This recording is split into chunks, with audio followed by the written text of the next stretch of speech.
இன்றைக்கி நம்ம ஒரு ஹெல்த்தியான ஒரு பொரியல் பண்ண போகிறோம். எல்லாருக்கும் சின்ன பிள்ளைங்கள்லேருந்து பெரியவங்க வரை சாப்பிடாதவங்களும் கண்டிப்பாக சாப்பிடக்கூடியதான ஒரு பொரியல் பண்ண போகிறோம். வாங்க வீடியோக்குள்ளே போகலாம். எப்படி பண்ணலான்னு பார்க்கலாம். 2 ஸ்பூனு ஆயில் ஊற்றிக்கிடுங்க. இதுக்கு ஆயில் கூட நமக்கு ஜாஸ்தி யூஸ் பண்ணாமல் தான் நம்ம ஹெல்த்தியாக பண்ண போகிறோம். கடுகு போட்டுக்கலாம். காஞ்ச மிளகா போட்டுக்கலாம். சாப் பண்ணி வச்சுடுங்க. போட்டுக்கிடுங்க. ஆனியன் கட் பண்ணி வச்சுருக்கேன், அது போட்டுக்கலாம். அது அவங்கவுங்க சாய்ஸு தான். காயப்பொடி போடணுன்னா கொஞ்சமாக காயப்பொடி போட்டுக்கிடுங்க. இந்த டைமில் நான் காயப்பொடி போடலை, பூண்டு கொஞ்சம் அதிகமாக போட்டிருக்கேன், அதனால் காயப்பொடி போடலை. காயப்பொடி போட்டால் இன்னும் நல்லா இருக்கும், வாசனை நல்லா இருக்கும்.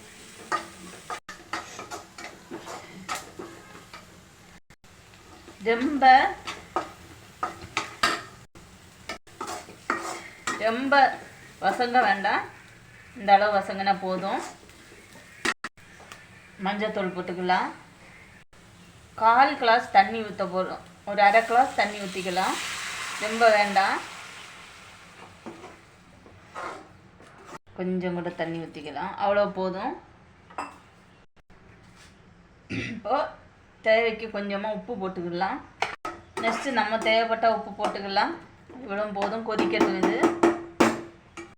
இது முருங்கைக்கீரை நான் க்ளீன் பண்ணி அடுத்து இந்த இதுலேருந்து க்ளீன் பண்ணி எடுத்து வச்சுருக்கேன். இப்போ தான் தண்ணியில் போட்டு வாஷ் பண்ணதுக்காக ஒரு 5 மினிட்டுக்கு முன்னாடியே நான் தண்ணியில் ஊற போட்டேன். ஏன்னா இதில் ஏதாவது டஸ்ட் எல்லாம் இருக்கிறது நம்ம உடனே தண்ணியில் போட்டு வாஷ் பண்ணி எடுத்தோன்னா அவ்வளோ க்ளீன் ஆகாதுங்கிறதான ஒரு எண்ணத்துக்கு தான் நான் அப்படி பண்ணினேன். நம்ம வீட்டில் நிற்கிறதான கீரைனா நம்ம உடனே அடுத்தெடுத்து உடனே வாஷ் பண்ணி எடுத்துக்கலாம், ப்ராப்ளம் கிடையாது. சேஃபாக இருக்கும், சுத்தமாகவும் இருக்கும். இது அப்படி இல்லை, கடையிலேருந்து வாங்கினது.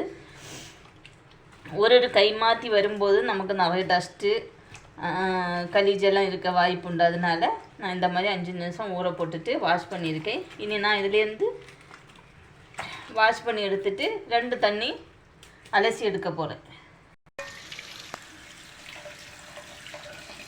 தண்ணி நல்லா வாஷ் பண்ணிவிட்டு இதுலேருந்து நம்ம தண்ணி எல்லாம் கொஞ்சம் கூட இல்லாமல் ஊற்றி அப்படியே வடிகட்டி எடுக்கணும்னு கிடையாது. இதுலேருந்து அப்படியே எடுத்து வச்சுருக்கோம் பார்த்தீங்களா, இந்த இதில் போட்டுக்கலாம்.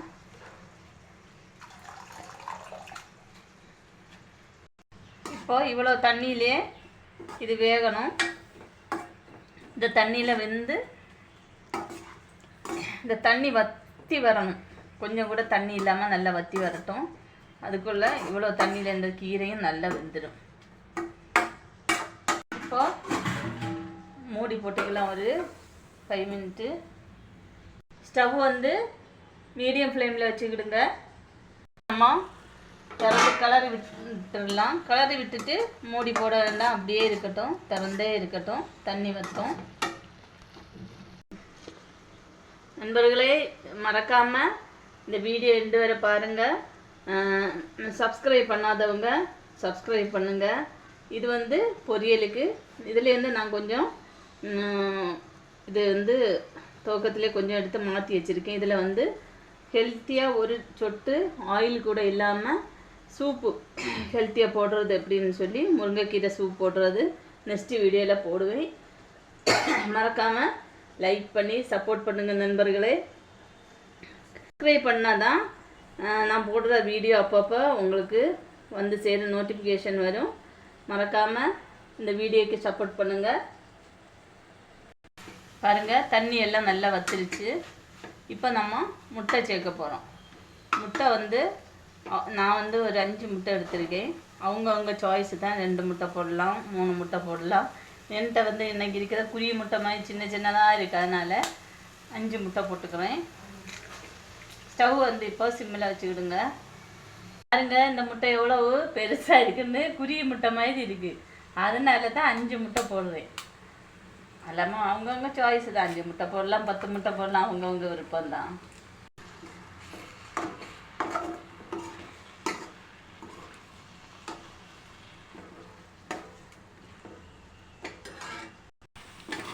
அடி பிடிக்காமல் கிளறி விட்டுக்கிடுங்க.